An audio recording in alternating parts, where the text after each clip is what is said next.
기도하겠습니다. 오늘도 역사하시고 살아계신 아버지 하나님, 우리 소명교회 성도들을 선택하여 주셔서 소명교회로 발걸음을 인도하시고 또 축복 주시려고 예배하게 하심을 감사합니다. 오늘은 특별히 우리 성도들이 마음을 다해 찬양하고 집중하여 말씀을 듣게 하셔서 지금까지 알지 못한 새로운 비밀을 하나님 말씀을 통해서 알게 하시고 또 삶의 지침이 될 수 있도록 하나님의 표대의 말씀을 보고 나아가기 원합니다. 이 시간 하늘의 문을 열기 원합니다. 찬양하기 원합니다. 하늘의 문을 열어주셔서 우리의 찬양이 하늘에 상달되게 하시고 그 찬양을 듣는 하나님께서 감동과 감격과 은혜의 선물을 우리 성도들 마음마다 임하여 주시고 위로하여 주시고 다가가 주셔서 우리 성도들을 사랑하는 것을 충만하게 느끼는 시간 되기 원합니다. 귀한 예배 하나님 온전히 받아주시고 이 찬양 홀로 영광 받아주시옵소서. 예수 그리스도 이름으로 기도합니다. 아멘.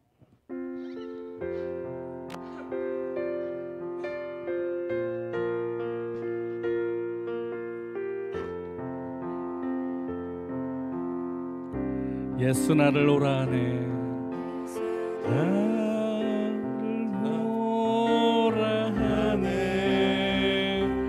예수 나를 오라하네.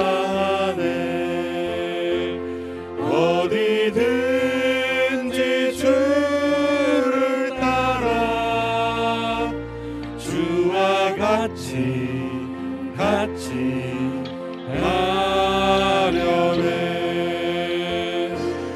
주의 인도하심 따라 주의 인도하심 따라 어디든지 주를 따라 주와 같이 가려네. 겟세마네 동산까지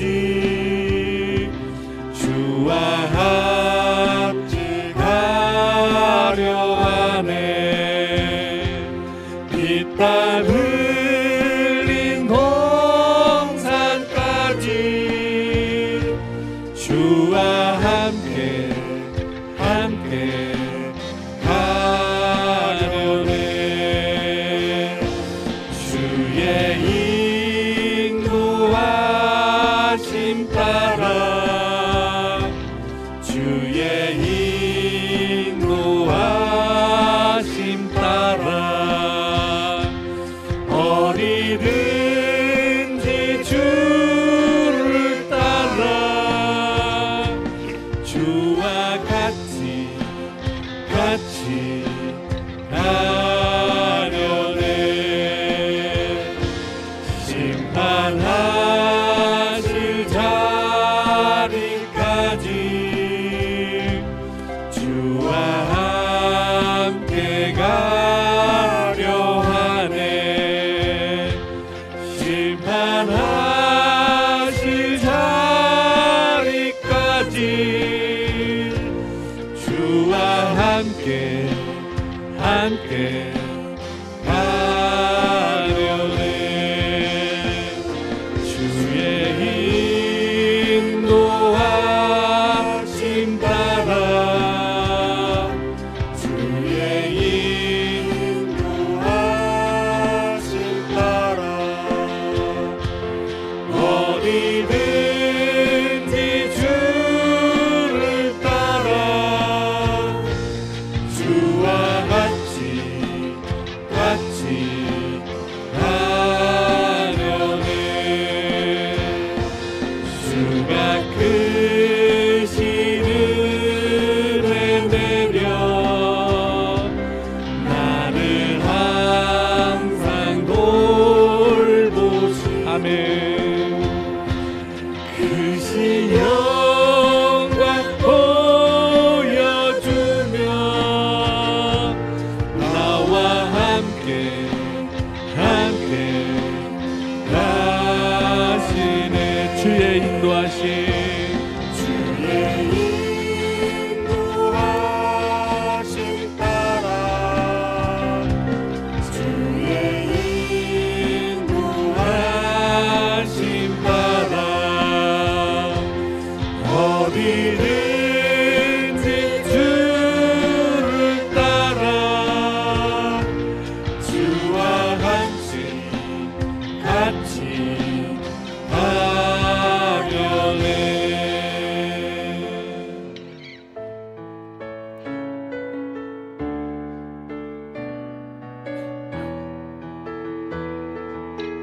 어저께나 오늘이나 어저께나 오늘이나 어느 때든지 영원토록 변함없는 거룩한 말씀 믿고 순종하는 이의 생명 되시며 한량없이 아름답고 기쁜 날이세. 어저께나 오늘이나 영원 무궁히 한결같은 주 예수께 찬양합니다. 세상 지나고 변할지라도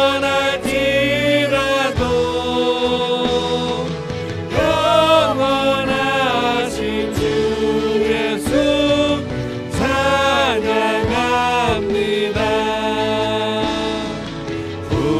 풍랑이는 바다 위로 걸어오시고 갈릴리의 험한 풍파 잔잔케 하고 겟세마네 동산에서 우리 위하여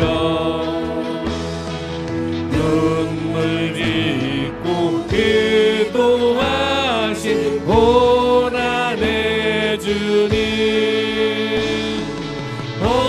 어저께나 오늘이나 영원 무궁히 한결같은 주 예수께 찬양합니다. 세상 지나고 변할지라도 영원하신 주 예수 찬양합니다. 어저께나 오늘이나 어저께나 오늘이나 영원 무궁히 한결같은 주 예수께 찬양합니다. 세상 지나고 변할지라도 영원하신 주 예수 찬양합니다. 아멘.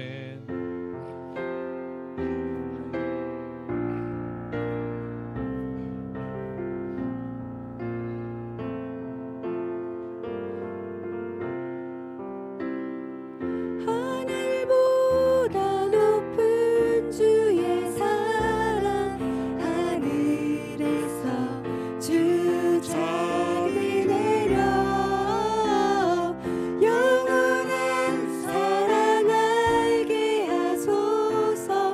너무도 깊은 주의 하늘보다 높은 하늘보다 높은 주의 사랑 하늘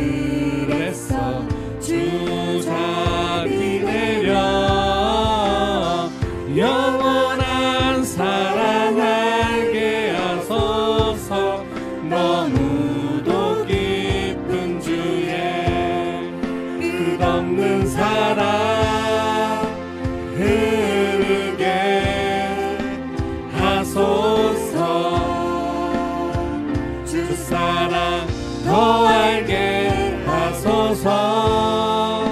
나에게 부소서. 끝없는 사랑 원함. 우리 다시 한번 박수 치면서 찬양합니다. 하늘보다 더 높은, 하늘보다 높은 주의 사랑. 하늘에서 주 자비 내려 영원한 사랑 알게 하소서. 너무도 깊은 주의 하늘보다 더 높은, 하늘보다 높은 주의 사랑. 하늘에서 주 자비 내려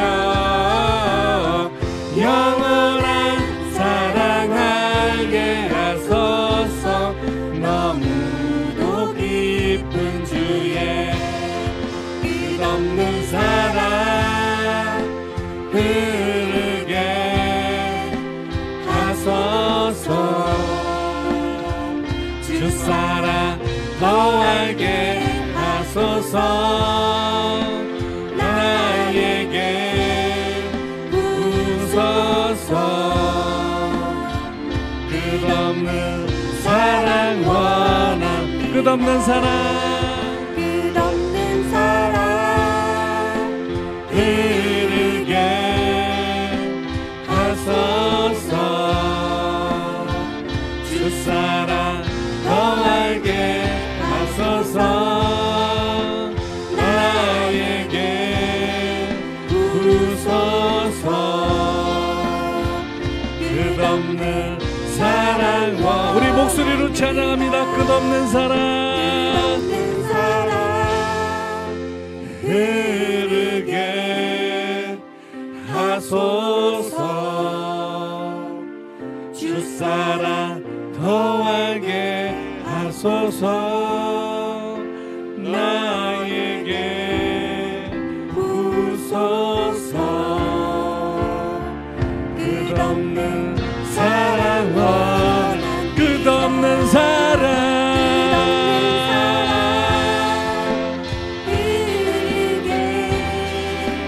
하소서. 주 사랑 더 알게 하소서. 나에게 부소서. 끝없는 사랑 원합니다. 고개 들어 주를 맞이해 엎드려 경배하며 찬양.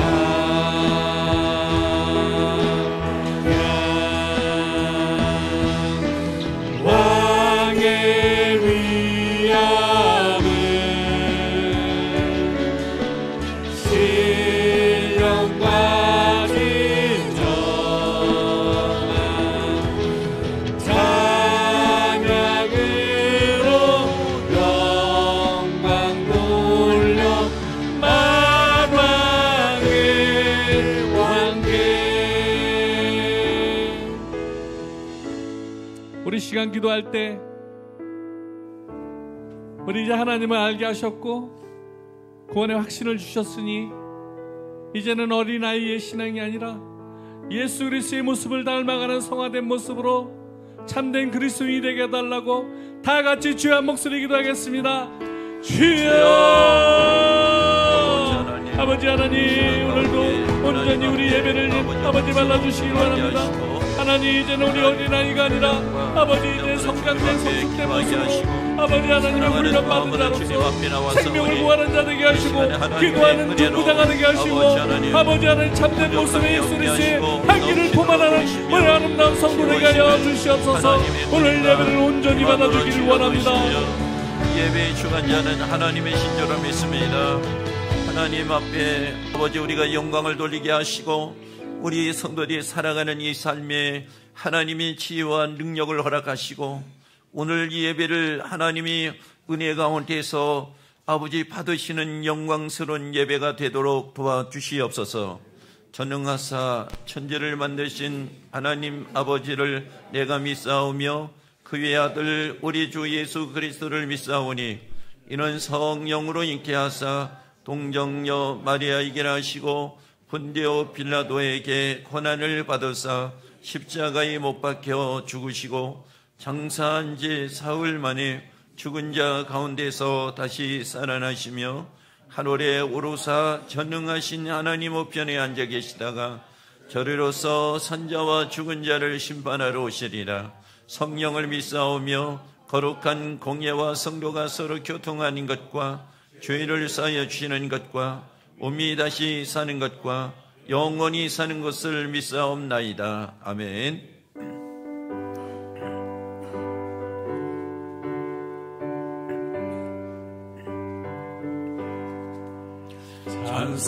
찬송하는 소리 있어 사랑이 어하도다. 하늘 아버지의 이름 거룩하도다.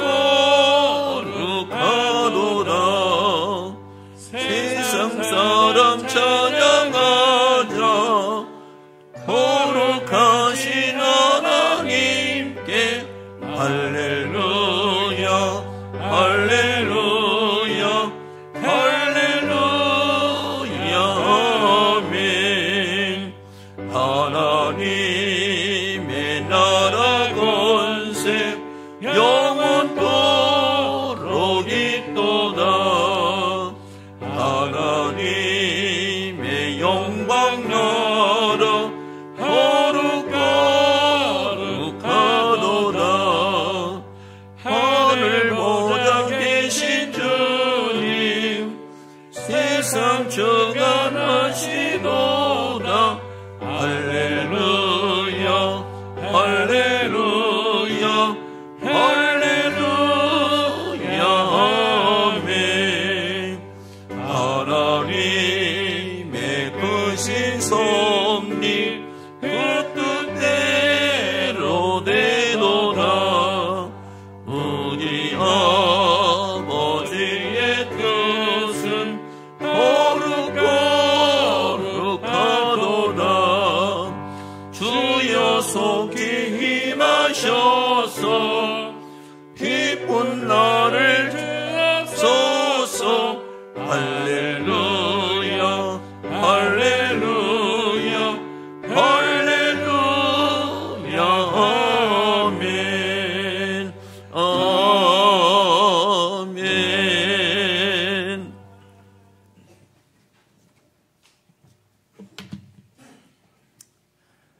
사랑하는 하나님, 지난 한 주 동안도 세상의 유령부터 지켜보아야 주시고 오늘 거룩한 주의 성회를 지키게 하여 주시며 예배자를 인도하여 주심을 감사합니다.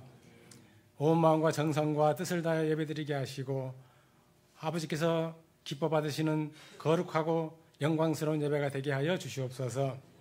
아버지, 저희들 하나님 앞에 쓰임받아 저희들의 존재감을 갖게 하여 주시옵소서.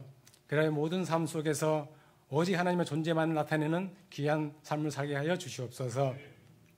아버지, 저희들 높이지 마시고 낮춰주는 은혜가 있게 하여 주옵소서.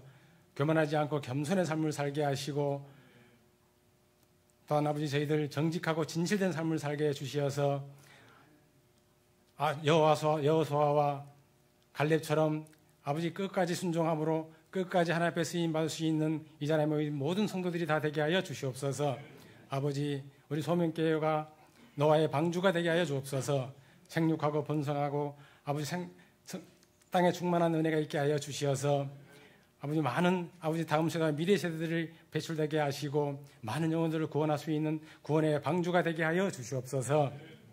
아버지, 이 나라가 또한 한국교회가 위기에 처해 있는 이 나라와 한국교회를 위기에서 건져 주시옵소서. 옛 시대와 또한 지나간 세월을 돌아볼 때 아버지, 나라가 교회가 위기에 처해 있을 때 나라가 혼란스럽고 모든 정세가 아버지 어려움에 처한 것을 보게 됩니다. 먼저는 한국교회가 아버지 회개하며 본질로 돌아가게 하여 주시옵시고 이 나라의 모든 위정자들과 온 국민들이 하나님 앞에 회개함으로 또한 아버지 순종함으로 아버지 이 나라가 회복되고 이 나라가 온 국민들이 살기 좋은 나라가 될 수 있도록 아버지 도와주시옵소서. 아버지 또한 이제 필리핀 단기 선교 임직자들 달핀 선교 아버지 선교자들이 구성되었습니다. 기도하며 모든 것이 필요한 모든 게 다 준비되게 하시고 아버지께서 원하시는 사역 잘 감당하고 돌아올 수 있도록 모든 것을 주님께서 준비하여 주시옵소서. 또한 아버지 오늘 예배 후에 피택 안수24호 건사 임직 투표가 있습니다.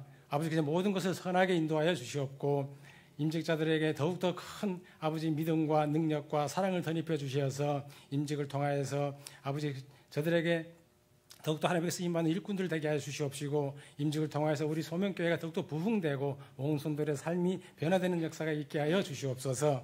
아버지 여러 가지 질병으로 인해서 고통당하는 성도들이 많이 있습니다. 아버지께서 의사들의 손길을 통하여서 치료해 주옵시고 회복시켜 주시옵소서. 아버지 오늘도 예배를 돕기 위하여 애쓰고 수고한 손길들이 있습니다. 또한 주님의 몸된 제자를 위하여 수고한 손길들이 있습니다. 주님께서 기억하여 주시옵소서. 오늘도 귀한 말씀을 두고 다니신 담임 목사님 연육간의 강건함으로 붙잡아 주시고 귀한 말씀을 선포하실 때 저희들의 주신 귀한 말씀으로 받아들이게 하여 주시어서 한 주 동안도 순종의 삶을 다니지만은 귀한 시간 되게 하여 주옵소서. 거룩하신 예수 그리스도 이름으로 기도합니다. 아멘.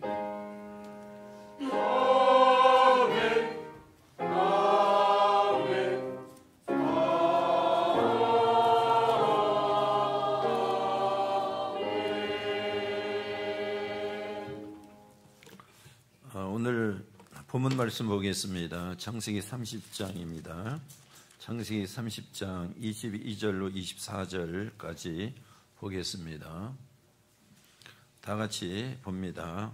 하나님이 나이를 생각하신지라 하나님이 그의 소원을 들으시고 그의 태를 여셨으므로 그가 임신하여 아들을 낳고 이르되 하나님이 내 부끄러움을 씻으셨다 하고 그 이름을 요셉이라 하니 여호와는 다시 다른 아들을 내게 더하시기를 원하노라 하였더라. 아멘.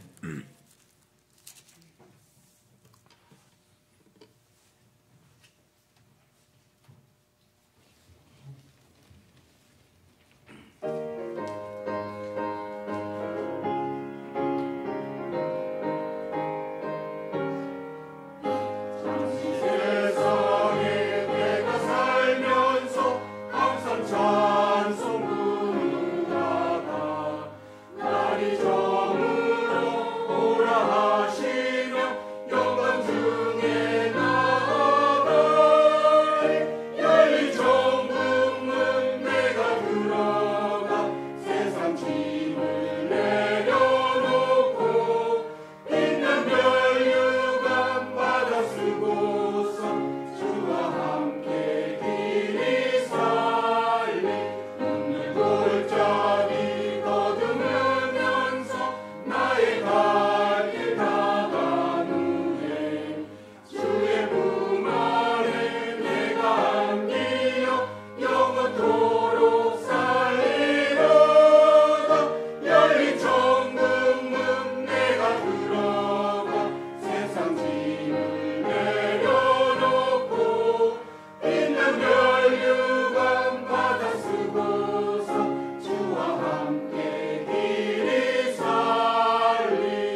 오늘 우리 좌우로 보시면서 한번 나눠보겠습니다. 사랑하고 축복합니다. 네, 오늘 우리 투표하는 날인데 우리 성도들이 오늘 많이 결석하신 것 같아요. 하나님의 은혜 가운데서 선하게 인도하실 줄로 믿습니다.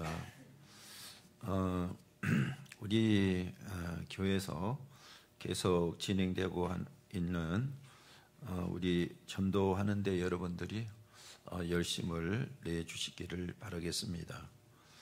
새가족 초청이 5월 11일입니다.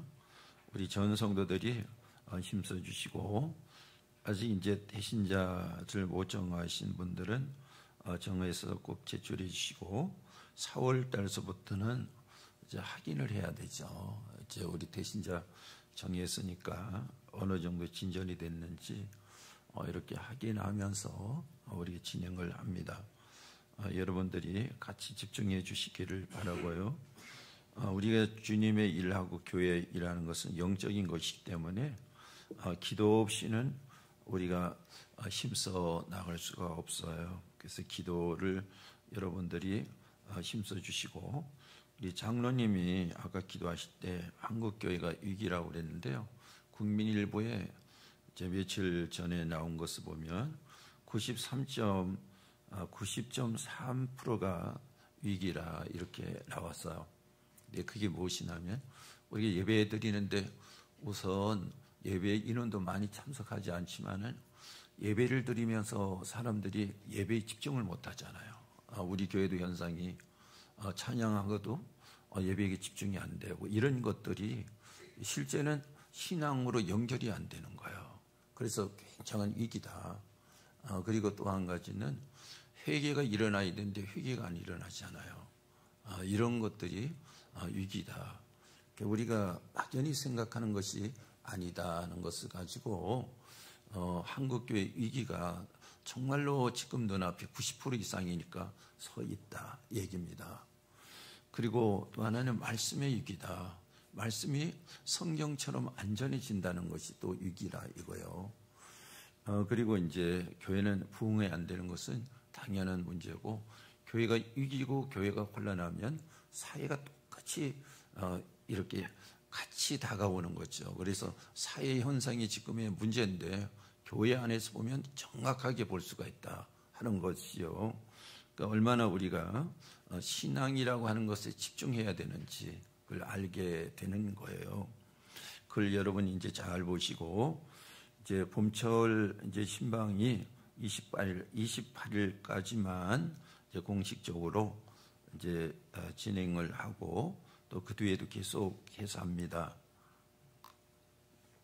그리고 오늘 이제 세일 교육은 공간을 지참하시고 참석하시고 오늘 예배가 끝난 다음에 이제 바로 우리 추천자들 피택 투표를 합니다. 여러분 이제 보시고 이따가 잠깐 말씀을 드리고 학습 세례에 대해서 말씀드리는데 학습 대상자는 교회에 나와서 우리 교회에 이제 정해진 교육을 받은 사람에 한해서 6개월 내지 1년이면 학습을 하고 세례는 세 가지로 분류를 해요.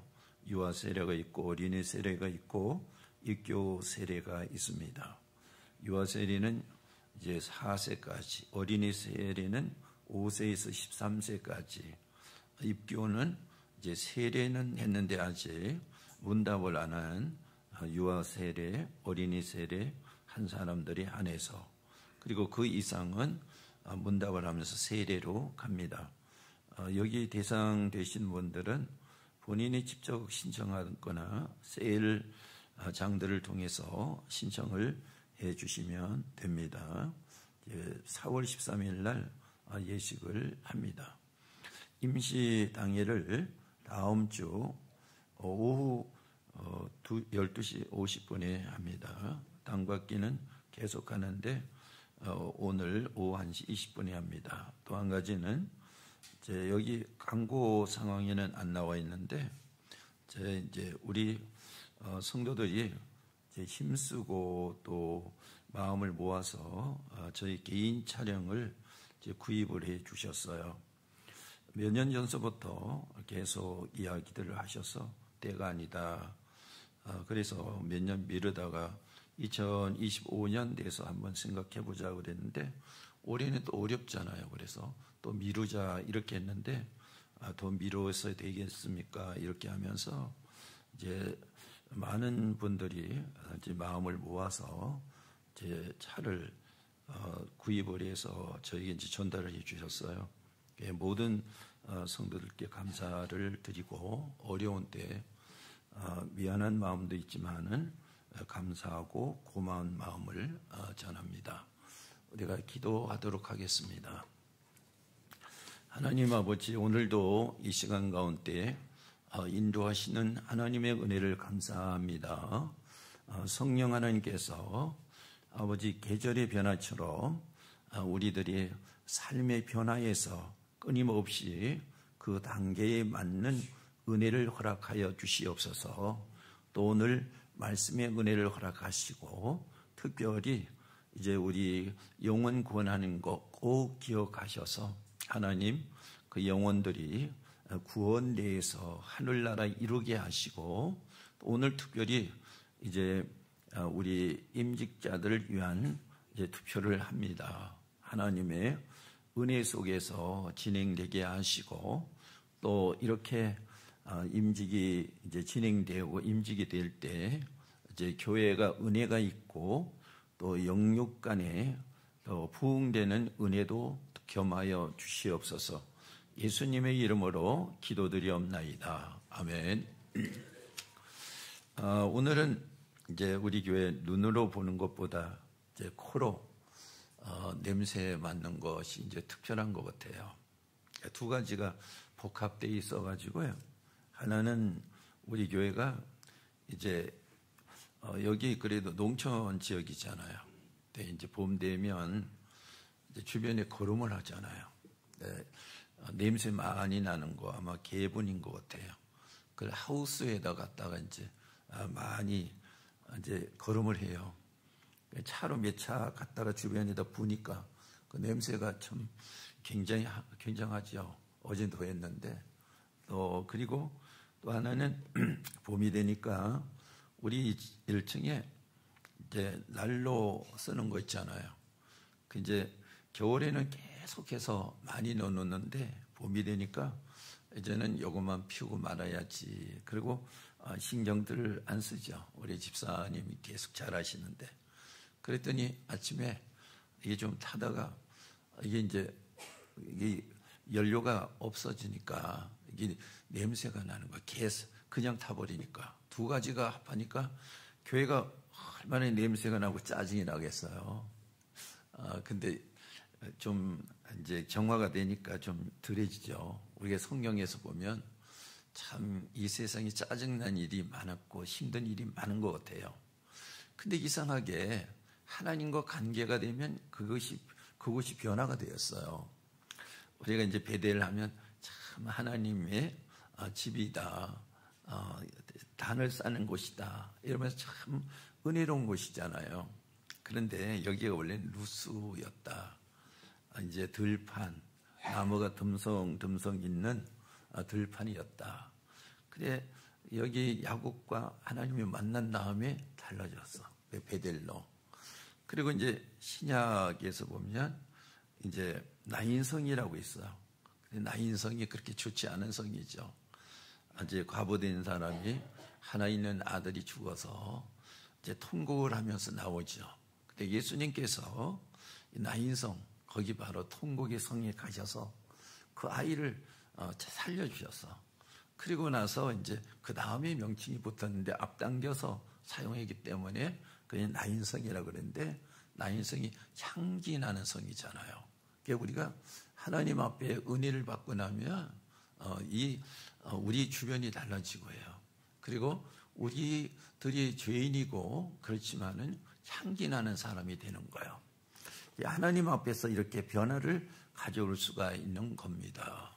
그래서 우리가 하나님 앞에 기대하는 것이 냄새 나면서 그 냄새나는 그곳에 뭔가 세상 것이 많이 채워지는 게 은혜가 아니고 우리가 좋은 모습으로 변화되고 삶이 정말로 질 좋게 만들어지면서 우리가 늘 기쁨으로 이제 서로 사랑하고 하나님을 높여서 찬양하는 이 모습이 축복받은 모습이고 축복받은 땅이고 가정이다 이거죠. 오늘도 여기에 나와 있는 것을 보면 라헬과 요셉에 대해서 이건 이제 모자지간이지 않습니까? 이걸 우리가 볼 수 있어요. 라헬은 굉장히 아름다운 여자, 정말로 미모를 갖춘 여자 이렇게만 생각하는데 라헬의 이름의 뜻은 지루하지 않다 하는 의미를 가지고 있어요. 이것도 야곱을 만나서 이름이 뒤에서 만들어진 건데 앞당겨 왔단 말이에요. 그래서 라헬을 얻기 위해서 야곱이 14년 동안이나 정말로 힘들게 노동을 했어요. 근데 라헬을 너무 사랑하는 나머지 14년 동안이나 이렇게 봉사를 했어도 전혀 지루하지 않았다. 그래서 라헬이라 이렇게 하는 것입니다. 이제 처음에는 7년 동안 이제 모슴살이를 하면 라헬을 줄 것이다 그랬는데, 근데 7년이 돼서 이제 결혼식을 하고 이제 침실로 이제 아내를 맞았는데 아침에 보니까 이게 자기가 좋아하는 레아가 아니고 라헬이 아니고 레아였어요. 그러니까 장인한테 쏘은 거 아니에요? 항의합니다.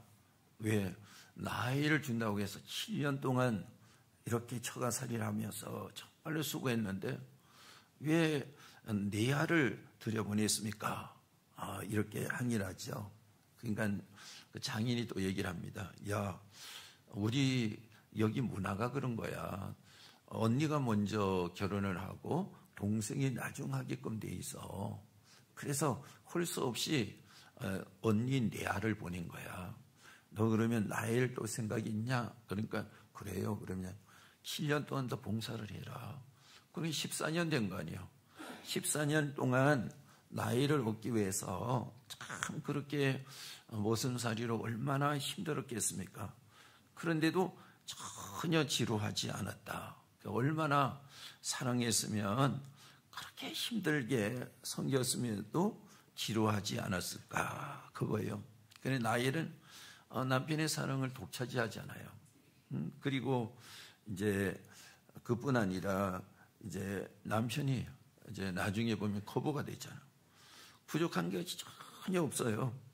그런데요, 하나 정말로 안타깝고 부족한 것이 있었는데 무엇이나 하면 자기 언니 레아는 이때만 해도 아들이 넷이나 됐어. 루벤, 시므온, 또 네이, 유다 이렇게 됐는데 자기는 이 10년이 넘어가는데 아들이 없는 거예요. 그 당시에 이렇게 나왔거든요. 남편의 사랑을 아무리 많이 받고 아무리 거부하고 해도 아들이 없으면 축복이 아니다. 그 시대의 그곳의 문화가 그랬단 말이에요. 그러니까 참 이 생각해 보니까 축복의 1순위인 아들이 없는 거예요. 그러니까 얼마나 마음이 힘들고 어렵고 고통스럽겠습니까? 그리고 그 남편이 재산이 그렇게 많은 것도 자기는 아들이 없으니까 자기 아들에게 주어지지 않고 그 언니의 아들에게 주어질 거 아니에요? 그러니까 이 라헬이 야곱을 덜 볶는 거예요. 왜 나에게는 아들이 없고 당신은 왜 언니에게만 아들 낳게 했냐고 이렇게 하니까 야곱이 성질을 내는 거예요. 사랑하는 사람이라도. 그래서 창세기 30장 2절 말씀해 보니까 야곱이 라헬에게 성을 내어 이루시되 그대를 임신하지 못하게 하시는 이는 하나님이시니 내가 하나님을 대신하겠느냐 이렇게 말하고 있죠. 그러니까 아들을 낳고 안 낳고는 누구에게 있다? 하나님에게 있다 얘기지 않습니까? 그러니까 야곱의 사랑을 자기는 받았지만은 하나님의 사랑을 받지 못하겠다 이렇게 생각하고 있는 거 아니에요? 그래서 22절에 하나님이 나이를 생각하신지라 하나님이 그의 손을 들으시고 그의 태를 여셨다. 그러면 아들이 없을 때는 생각하지 않았다 이 얘기지 않습니까? 그런데 세월이 지나서 참 애쓰고 힘쓰면서 소원했는데 태가 열려서 아들이 이제는 있다는 얘기가 아니겠습니까? 그러니까 하나님이 그 태를 여셨다 그 얘기입니다. 그러니까 하나님은 나엘이 안달할 만큼의 나엘의 고통스러움을 기억하셨다. 여러분, 우리가 살아가면서 어려운 일도 있고 안 되는 일도 있고 참 그런 일들이 다 상대적으로 다 있지 않습니까? 그런데 하나님 앞에 정말로 애태우면서 간절하고 이렇게 했을 때 하나님은 외면하지 않으신다.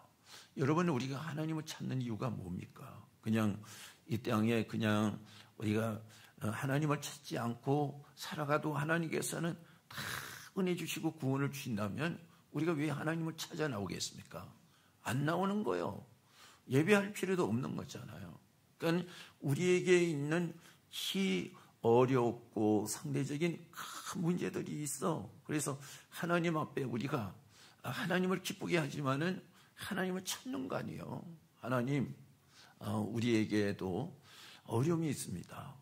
그 어려운 문제, 태를 여시는 문제는 하나님께 있기 때문에 오늘 하나님을 찾은 것 아닙니까? 솔직히 여러분 보십시오. 우리가 하나님이 우리에게 그냥 이 땅의 백성들 다 은혜를 주신다고 그러면 무엇 때문에 하나님을 찾겠습니까? 우리가 하나님을 찾아서 예배하면서 하나님의 마음에 들면서 하나님 앞에 내가 부족한 것을 얻기 위해서 하나님 앞에 나온 것이 우리의 심리적인 현상이 아닙니까? 그렇단 말이에요. 그것을 우리가 성경에서도 이렇게 보게 되는 거지요. 아들이 없다는 것은 수치고 비극이었단 말이죠. 그때. 그러니까 얼마나 고통스럽고 괴로웠겠습니까? 어느새 언니는 4명에서 아들이 6명이나 불어났어요. 그리고 딸도 하나 낳았잖아요. 네아라고 해서. 우리 이상철 집사님 아들 네아라고 그랬는데요. 성경에서 보면 딸의 이름인데 근데 너무 사랑해서 네아라고 지은 것 같아요. 다 의미가 있겠죠. 그래요. 아름답고 아주 정말로 정말 사랑스러운 딸 네아까지 있지 않습니까? 근데 나일은 잘난 미모에도 남편에게 특별히 받는 사랑도 있지만은 기쁘지 못했어요. 23절 말씀에 그 임신하여 아들을 낳고 이르되 하나님이 네 부끄러움을 씻으셨도다. 그러니까 전에 부끄러웠단 말이에요. 그리고 기쁨이 하나도 없어서 그런 사랑을 받고 있어도 왜 그럴까? 하나님이 태를 열어주지 않으니까.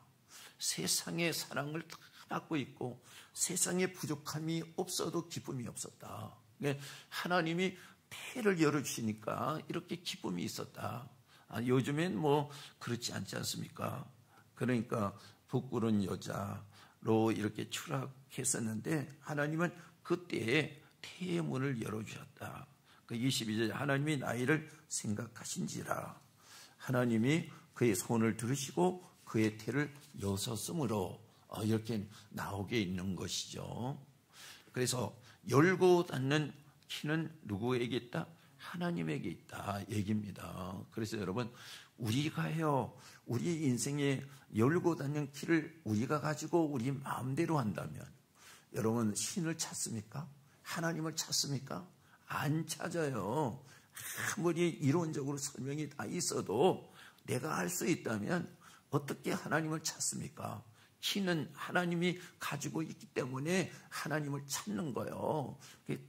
이게 당연한 문제가 아니겠습니까? 그래서 마태복음 16장 우리 19절을 한번 보도록 하겠습니다. 내가 천국 열쇠를 내게 주리니 내가 땅에서 무엇이든지 매면 하늘에서도 매일 것이요 내가 땅에서 무엇이든지 풀면 하늘에서도 풀리라 그랬어요. 여기 천국 열쇠를 누구에게 줘요?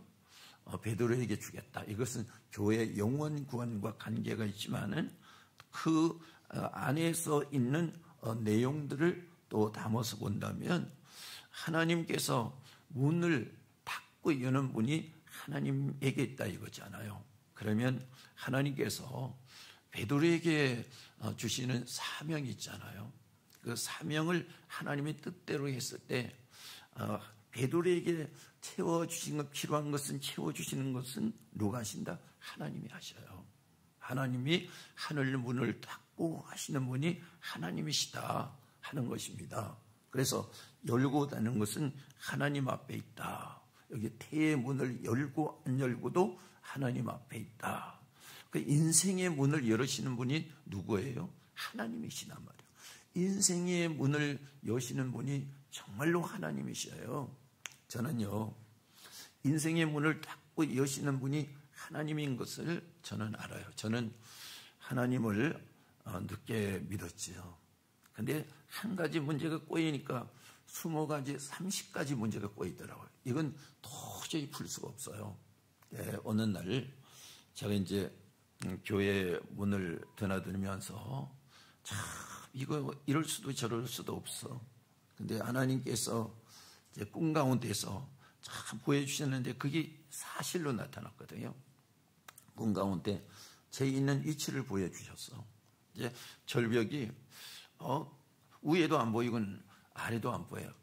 큰 절벽 중간에 홈이 이렇게 있는데 제가 그 홈에 두 발을 딛고 등을 그 벽에다가 암벽에도 대고 이렇게 있어요. 왜냐하면 고개를 잘못 숙여도 떨어지니까. 그래 딱 기대고 있는데 위에서 밧줄이 하나 내려오는 거예요.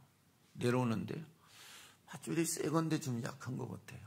머뭇머뭇하고 있는데 하나가 또 내려오는 거예요. 두 개를 쥐고 제가 끌려서 올라갔어요. 그 다음서부터 제가 이제 신앙생활이라고 하는 것을 좀 하면서요. 근데 이상하게 한 가지 문제가 풀리니까 20가지 꼬였던 문제가 다 풀리는 거예요. 야, 그러면서 제 간증이 무엇이냐면, 야, 풀고 닫는 분은 하나님이시다. 근데 이상하게도 한 가지 문제가 꼬이면 전체가 꼬이는 거. 이거는 하나님과 관계 속에서 우리가 생각을 해봐야 된다. 이겁니다. 그 오늘 여기 나엘이 참 채가 열리지 않았잖아요. 근데 하나님이 열어주시니까 되는 거야. 여러분, 우리의 인생은 어디에 있다고요? 하나님에게 있다. 항상 우리 신앙 고백이 인생의 문제는 하나님에게 있다. 그래서 교회에서 목사가 하면서 제가 합니다 이렇게 얘기를 안 하죠. 저는 못하지만 하나님은 하십니다. 여러분, 요셉이 고백이 그거 아니에요? 요셉이 바로에게 불려가서 너 꿈 해석을 좀 해. 그러면 저는 못하지만 하나님이 말씀하시는 대로 제가 해석해 올리겠습니다. 이렇게 하잖아요. 그러면 다니엘은 안 그랬나요? 다니엘도 역시 다니엘 2장의 말씀해 보면 이제 느부갓네살 왕이 꿈을 꾸고 대제국인데도 그 꿈을 해석을 못하는 거예요. 근데 포로로 붙잡혀간 다니엘이 참 지혜로운 사람이라 이렇게 해가지고 이제 왕에게 청거가 돼서 갔잖아요. 근데 하나님이 말씀을 해 올리겠습니다. 그러잖아요. 그러니까 이 인생이 누구에게 있다는 거예요? 하나님에게 있다는 거잖아요. 그래서 때로는 보면 제가 한다는 말을 못하고요. 하나님이 하시면 하십니다. 늘 이렇게 하지요. 왜냐하면 하나님이 하시는 역사를 보니까 또 신앙에도 성경에도 그렇게 나와 있으니까 그렇게 하나님이 하시는 거죠. 태의 문을 누가 열었어요? 하나님이. 우리 인생의 문을 누가 열었어요? 하나님이 열고 닫는 분이신 거예요. 그래서 우리가 항상 믿음과 겸손함으로 하나님이 하십니다. 그래서요, 말할 것이 있어도 말을 함부로 못해. 왜냐하면 하나님이 하시는 것을 내가 막을까봐. 그러니까 이걸 아시는 분들은 말을 함부로 못하는데 이걸 모르면 이것이 이렇다, 저것이 저렇다 이렇게 해버리거든요. 그러면 하나님이라고 하는 존재를 내가 완전히 눌러버리거든. 이런 것들을 우리가 보면서 참 우리가 신앙을 가지면서 하나님 앞에 태를 여시는 분은 하나님이라고 하는 것을 우리는 가슴속에 완전히 두어야 된다 이거지요. 그거 잊어버리면 누가 해요? 우리 장희선 집사님. 그 잊어버리면 누가 해요?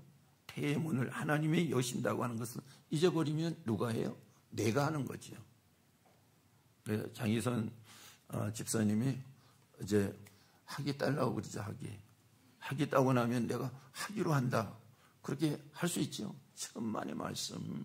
그게 아니고 내 인생은 학위에 있는 것이 아니라 어디 있다? 하나님에게 있다 이거였죠. 평생. 그거예요. 그렇게 가는 것입니다. 그래서 오늘 여기에 10년이 넘은 것 같은데 하나님이 그제야 태의 문을 열어주셨어요. 아들 낳았어요. 얼마나 감격스러워요. 정말 그 아들 낳지 못해가지고 남편을 들들 볶으면서 죽겠니 살겠니 이렇게 했는데 그 아들이 하나님이 태의 문을 열어주셔서 아들 얻었어. 얼마나 좋아요. 감격적이죠. 그러면 그 아들을 이름을 감격이라. 야, 내가 감격했다. 그렇게 지을 수도 있고 어떤 사람은 감사라고 지을 수도 있고 기쁨이라도 지을 수도 있고 그렇잖아요. 근데 이것도 저것도 아니고 요셉이라고 지었다 그거예요. 근데 이상하게 요셉은 그분이 더하여 주소서 얘기해요. 하나님이 더해달라는 거죠. 요셉이 이러면 하나님이 뭘 더해줘요? 아들을 더해달라는 거야. 근데 아들을 하나님께서 정말로 몇 년 있다가 더해주셨어요. 그게 창세기 이제 35장 말씀에 보니까 이 라헬에게 하나님의 아들을 정말로 더해주셨어요. 여기 요셉을 얻은 다음에 수년 있다가 우리 창세기 35장 17절로 18절을 보겠습니다. 그가 난산할 즈음에 산파가 그에게 이르되 두려워하지 말라. 지금 내가 또 등남하였으니 그가 죽게 되어 그의 혼이 떠나려 할 때에 아들의 이름을 베노니라 불렀으니 그의 아버지는 그를 베냐민이라 불렀더라. 참 하나님이 이제 요셉이라고 하는 이름처럼 아들을 더해 주셨죠, 그죠? 그런데 아들을 주시고 나서 이제 라헬은 죽어가는 거예요. 마지막 죽으면서 참 안타깝죠. 그래서 그 아들이 이름을 뭐라고 지었다고요? 베노니, 슬픔의 아들이다. 이렇게 지었어요. 참 둘째 아들 낳고 자신이 죽어가는 그 자신이 정말로 억장이 무너져 내리죠. 막 나면서 피덩어리를 놔두고 자기가 죽으니까 정말로 억장이 무너져 내리지 않습니까? 그래서 나온 이름이 나마의 통곡이라. 나마의 통곡. 라헬의 억장이 무너져 내리는 거. 그걸 라헬의 나마의 통곡이라. 이렇게 말하고 있습니다. 그게 이제 마태복음 2장 17절로 18절 말씀에 나와 있죠. 우리 한번 보겠습니다. 이에 헤롯이 박사들에게 속은 줄 알고 시민, 예? 제가 한 거하고 좀 다른 것 같아서 제가 뽑은 게 좀 틀린 것 같아요. 읽어보세요. 여기서 박사들에게 속은 줄 알고 다시 한번 띄워보세요.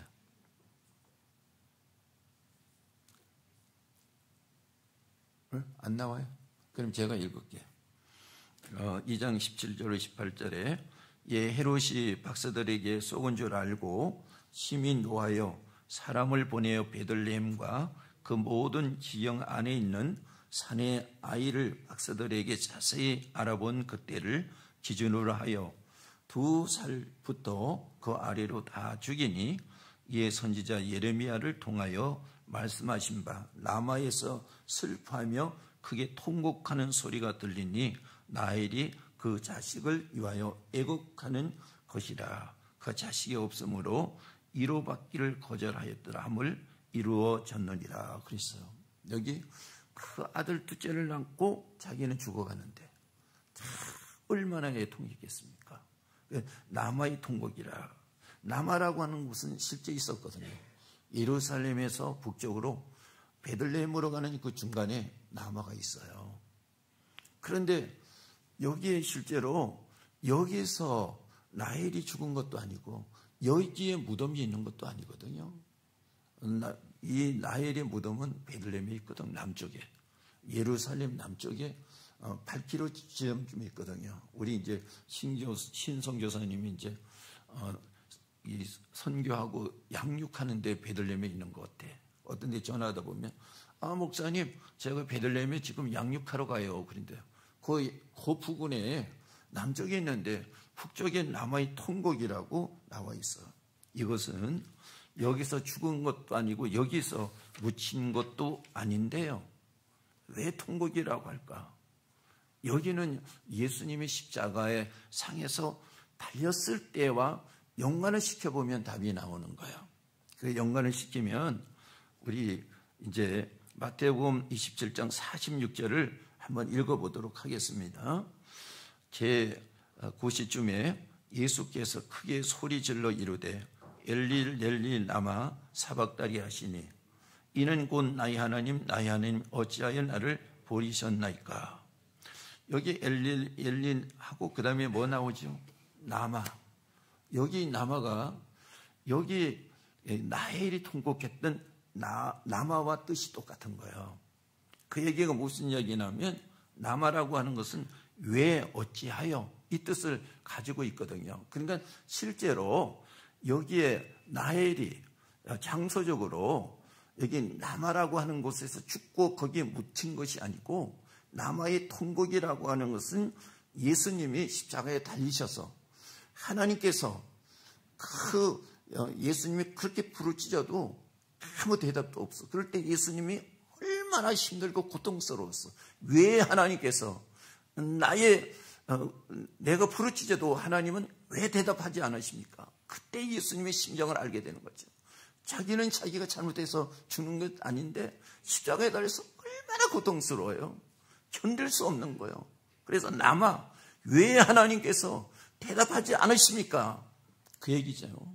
오늘 여기 라헬도 그래요. 하나님 왜 요셉이라고 이름을 짓게 해놓으시고 아들 주셨는데 하나님이 왜 나를 죽게 하십니까?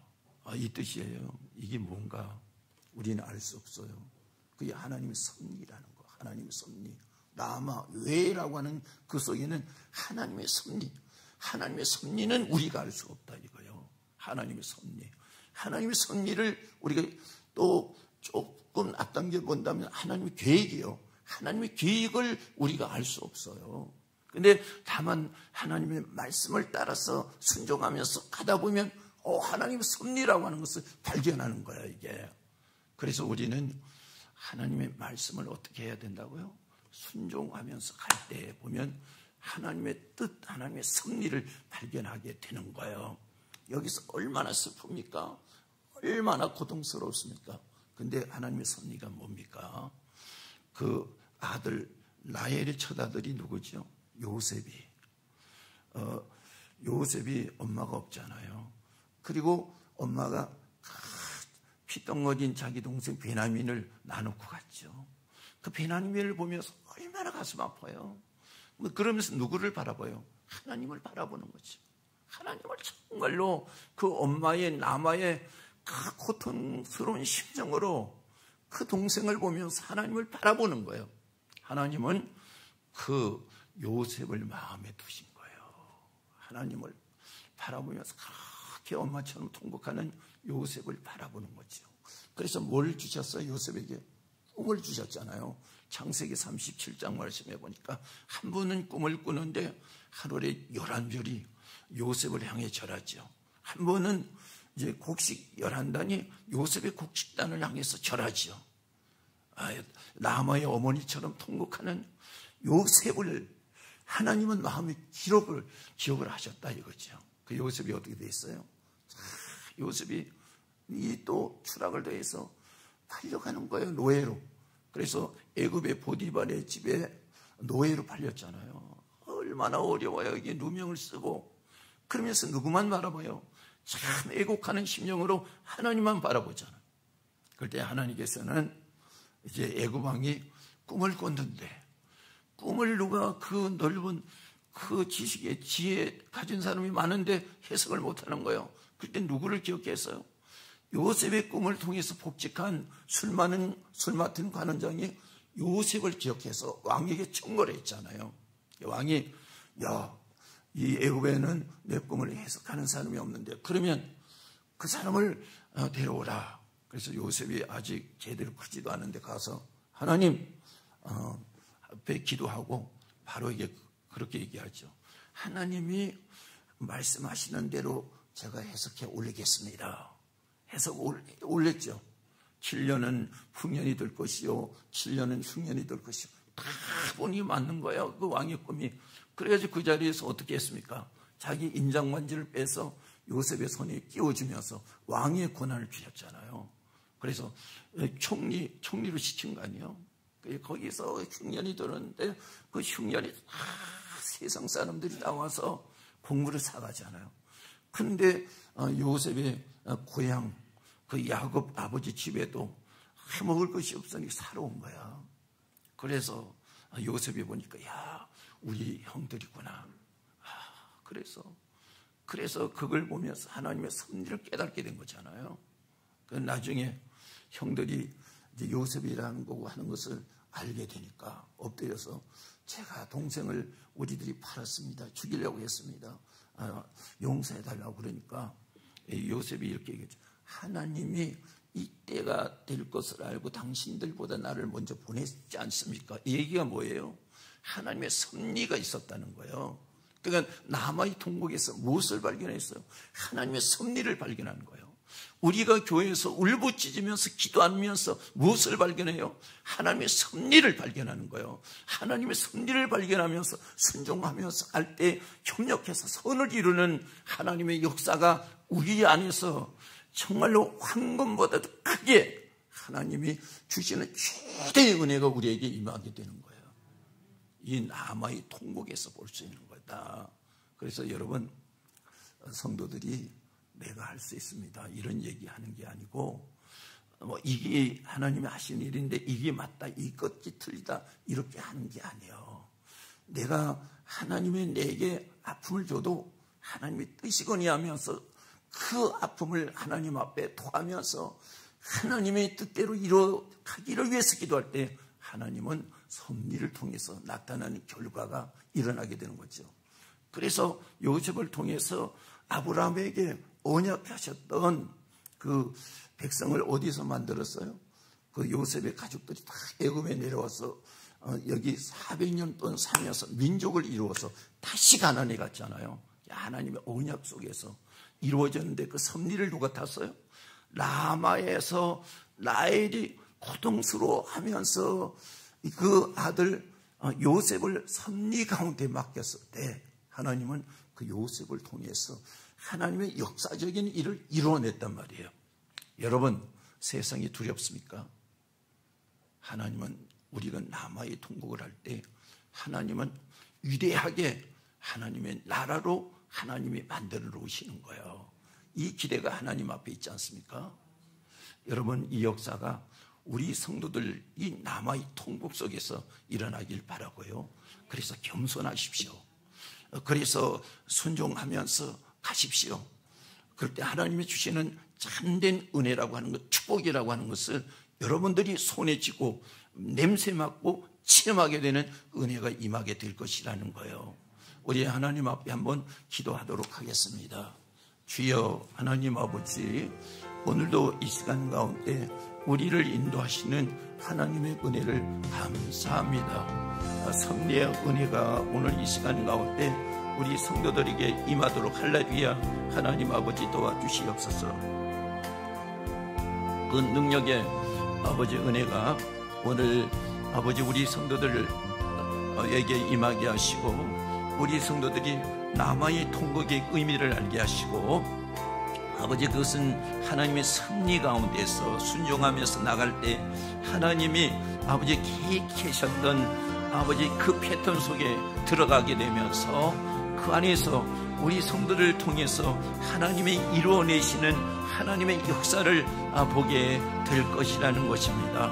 하나님 우리가 오늘 이 안에서 하나님의 말씀을 따라서 하나님 통곡하며 기도하면서 하나님의 나라가 이 땅에서 온전히 이루어지기를 위해서 하나님의 미랄처럼 내 자신이 아버지 순종하면서 그 삶을 살게 하시고 정말로 귀하고 아버지 아름답고 아버지 생명의 결실, 우리에게 바라고 있는 아버지 평화의 결실이 우리에게 임하도록 주님께서 도와주시옵소서. 예수님의 이름으로 기도드리옵나이다. 아멘. 찬송하시면 돼요. 반주하면 돼요.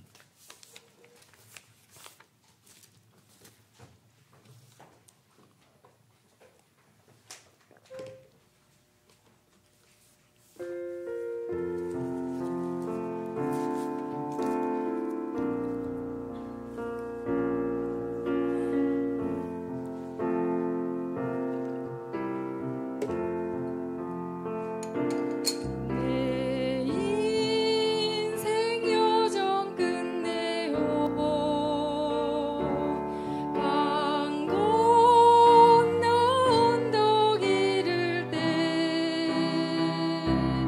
하늘 문 향해 말하리 예수 인도하셨네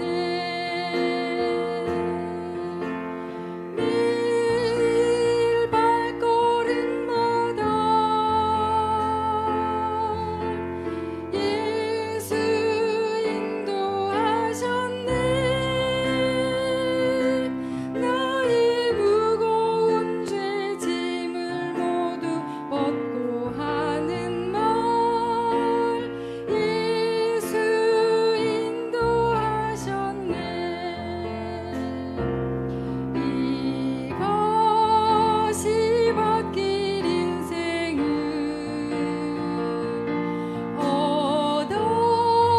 어덕이면서 갈 때에 시험과 환난 많으나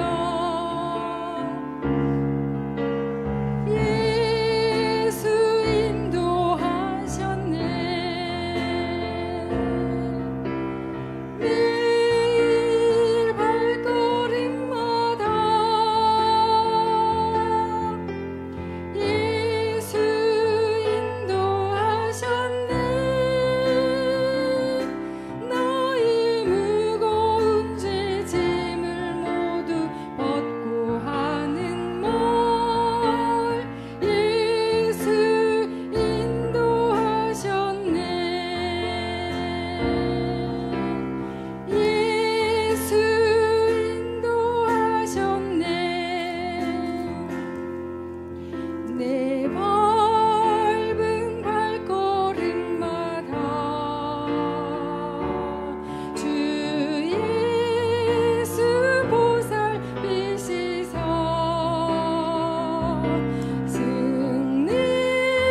승리에게가 부르며 주를 찬송하리라 매일 발걸음마다 예수 인도하셨네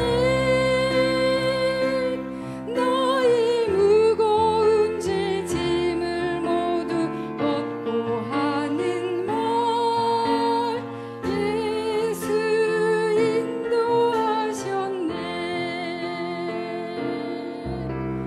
예수 인도하셨네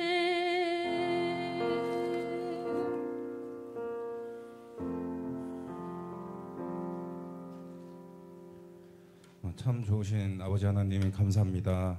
오늘 또한 귀한 설교 말씀을 허락하여 주심에 감사를 드립니다. 아버지 하나님, 오늘 귀한 말씀처럼 우리의 삶과 인생의 주관자는 하나님이시라는 것을 우리가 깨닫고 주님의 말씀에 따라 늘 항상 생활할 수 있는 저희가 될 수 있도록 인도하여 주시옵소서. 아버지 하나님, 또한 귀한 예물 드렸습니다. 이 귀한 예물이 사용되는 곳마다 축복하여 주시기를 간절히 기도드립니다. 주님께서 지켜주셔야 믿으며 예수님 이름으로 기도드렸습니다. 아멘. 이제는 우리 주 예수 그리스도의 은혜와 하나님 아버지의 극진하신 사랑하심과 성령님의 인도 역사 충만하옵신 은혜가 오늘 아버지 주님의 섭리를 따라서 오늘 아버지 어떠한 가운데서도 살기를 고백하는 여기 모인 모든 성도들과 온 세상 위에 그 축복이 영원토록 함께 있을지어다. 아멘.